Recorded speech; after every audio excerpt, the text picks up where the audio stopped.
On July 24th, 1987, 11-year-old Derek Pickering had spent the day like so many others with his best friend, Charles Galloway. Late that afternoon, Charles' parents, Bob and Karen, were getting ready for a special evening out. It was a Friday evening about 6:15, 6:30, and Charles and Derek had been over at our house playing. Charles' parents were just about to leave for dinner. This was a very special day for us because it was our 16th wedding anniversary and our daughter's 15th birthday.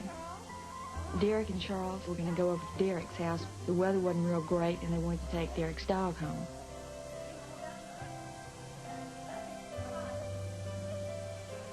Well, Charles and Derek had been friends for a number of years, built tree houses in the vacant lot and climbed on the neighbors' roofs. They'd done a lot of things together.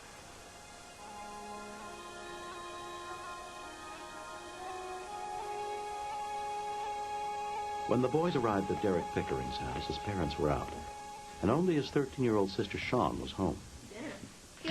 You know, he's just a pain in the butt little brother, but he really is special to me.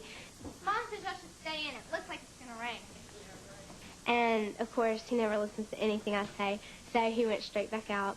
So I said, oh, well, you know, I'm just going to ignore him.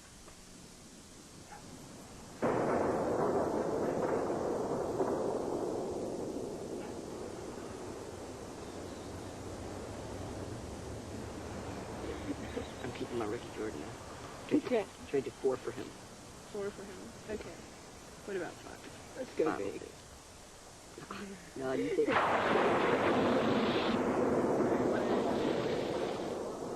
I was watching TV, and then I heard this bang, you know, boom. Derek! They always try to play jokes on me, and I figured it was just another joke, and it wasn't funny. It was really scaring me. It was Sean. Hello? And she said, Charles and Derek are lying out there, and they won't talk to me. Those were her exact words. I don't know, but I've been yelling, and I'm really scared. The boys had been known to pull pranks on Sean, and the weather had not been that bad. And so we were not really even in a terrific hurry. As we drove up, they weren't moving, and I really jumped out of the car before she even stopped. I knew it was serious. Karen knew it was serious. All I noticed was that they weren't breathing. It was the most horrifying thing. You'd like to fall down and cry.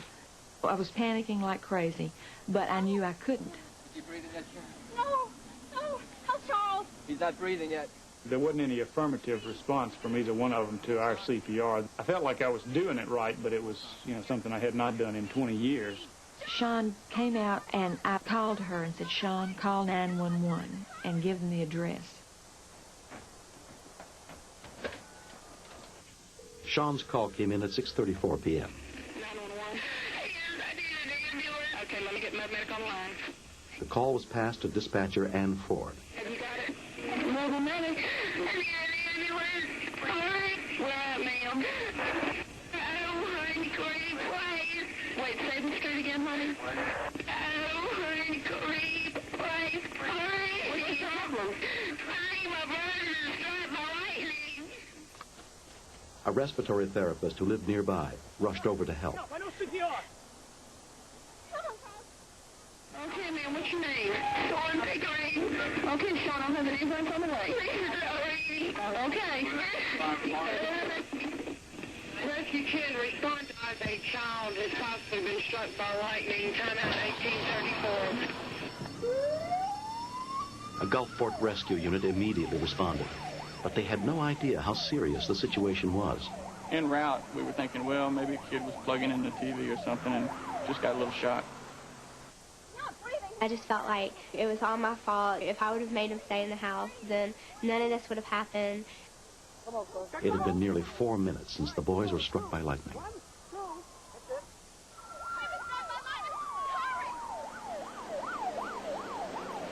When paramedic Richard Chapman and his partner got to the scene, Charles and Derek were still not breathing.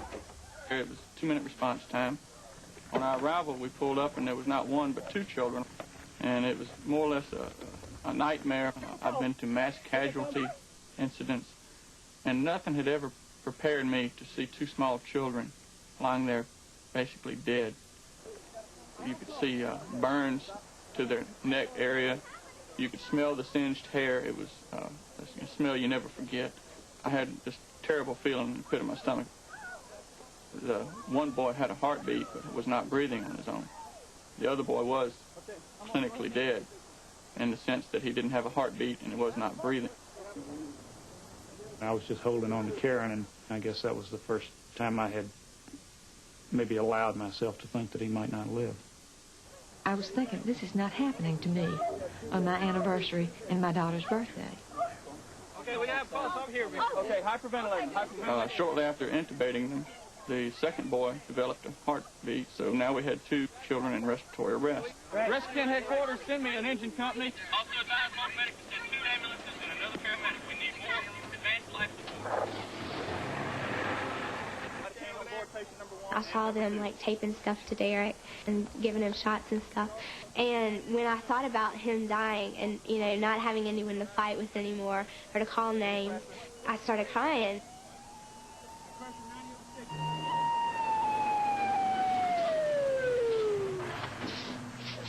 Six minutes after the call for help, additional life support units arrive, including paramedic supervisor Mike Stanton. I saw that the fire department paramedics were treating these kids very aggressively, and I knew at that point that they had some pretty severe injuries. You're always very afraid of this type of situation. Any type of electrical injury can cause a severe muscle contraction, and they got a significant voltage put to them that caused their heart to stop. To prevent overloading one emergency room, Derek and Charles were transported to separate hospitals. Both boys were in critical condition, but Charles continued to deteriorate.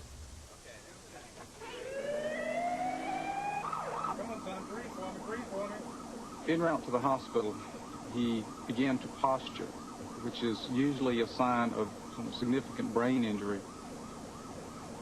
In my past experience, that's not a good sign. And when I turned the boy over to the hospital staff, I didn't have much hope for him. When lightning struck. Charles was admitted to Gulf Coast Community Hospital, where pediatrician Don LeGrone was on call. With lightning, we're talking, with a direct hit, we're talking about millions of volts of electricity that may last for up to a second. The higher, more important surface parts of his brain were completely out of order. And that's really scary. When we see that, it's usually a prelude to death. His pupils were not responsive to light. They would fluctuate in their size, independent of one another. And the primary thing was stabilizing and supporting his vital functions. At nearby Memorial Hospital, Derek's condition had stabilized under the care of Dr. Ronald Bruni. I suspect that Derek's burns were due mainly to a splash effect. Sitting next to his friend, who was directly struck by the lightning, his eardrum was ruptured. And it was probably from this loud clap of thunder being right close to him. He didn't respond appropriately to painful stimuli. His blood pressure was elevated. And yet, after a few hours, he began to recover. And after 12 hours, he was able to converse with people. He was still, you know, a little weak, and I knew I couldn't beat him up yet, but the happiest part was when he came home. But Charles was still in a deep coma. We didn't know then if he was going to live or not. And then they took us in to see him. He looked awful. He was full of tubes, and his hair was all burned. And it was very frightening. I knew that he could die or have brain damage, but I honestly never believed that that was going to happen. And I guess that's a self-protective device. Because, I don't know how I would have held up had I really believed that. Charles' parents took turns staying by his bedside. After 30 hours, his mother finally noticed a change. He opened his eyes, and truly it might have been 2 seconds, but it was a great lift to my spirit. 3 years later, Charles has fully recovered. He still has no memory of the incident, but it has changed his life.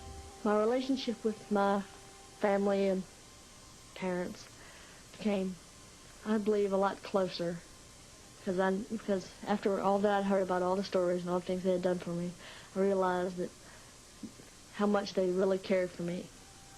used to really burn me up when Charles would wear his cleats in the house and leave mud and clay all over the floor. And now we just clean it up, and we're glad that there's somebody there to leave the clay there. Charles' mother, Karen, gave him and Derek each a lightning charm as a symbol of the bond between them. This lightning charm was to remind us of our friendship, to show us like what we've been through together, and that we shouldn't separate because we share like a special thing together that hasn't happened around here. We'll be friends for life. Next. Yeah, sure, she's hurt. Sure, she's screaming. But the questions that I didn't know were the scariest. I don't know what's behind the door. I don't know how many people.